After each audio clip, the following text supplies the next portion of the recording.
Assalamualaikum warahmatullahi wabarakatuh. Apa kabar guru hebat Indonesia? Saya Restu Purwaningsih kali ini akan membahas tentang mengapa kurikulum perlu berubah.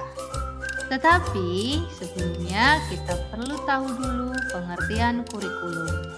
Menurut Undang-Undang Nomor 20 Tahun 2003 tentang Sistem Pendidikan Nasional dalam Pasal 1 Butir 19 menyatakan bahwa kurikulum adalah seperangkat rencana dan pengaturan mengenai tujuan, isi, dan bahan pelajaran serta cara yang digunakan sebagai pedoman penyelenggaraan kegiatan pembelajaran untuk mencapai tujuan tertentu.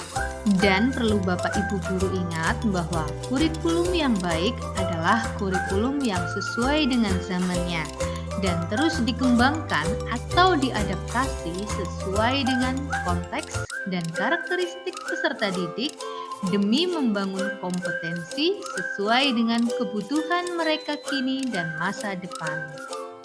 Adapun klasifikasi komponen kurikulum ada 3. Yang pertama, tujuan atau konten.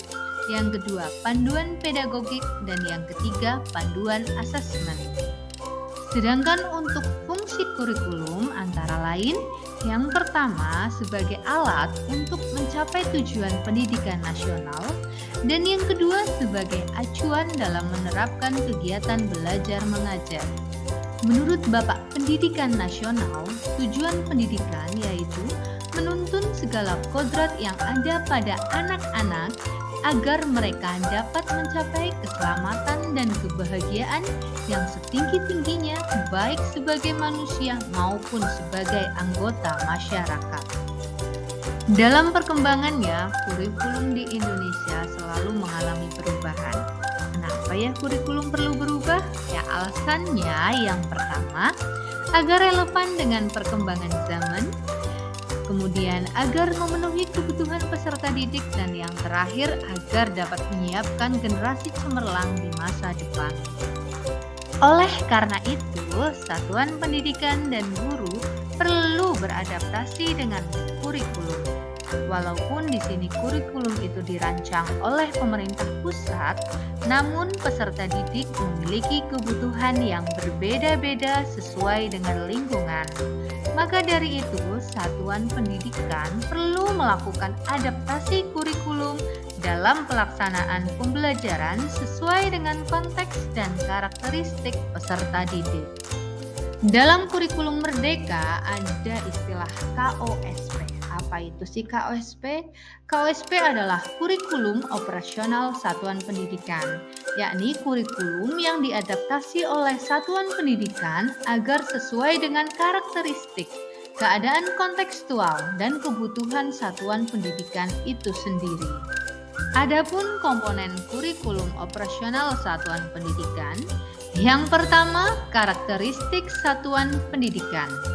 Kedua, visi, misi, dan tujuan. Ketiga, perencanaan pembelajaran yang mencakup ATP, asesmen, modul ajar, media ajar, dan program prioritas satuan pendidikan.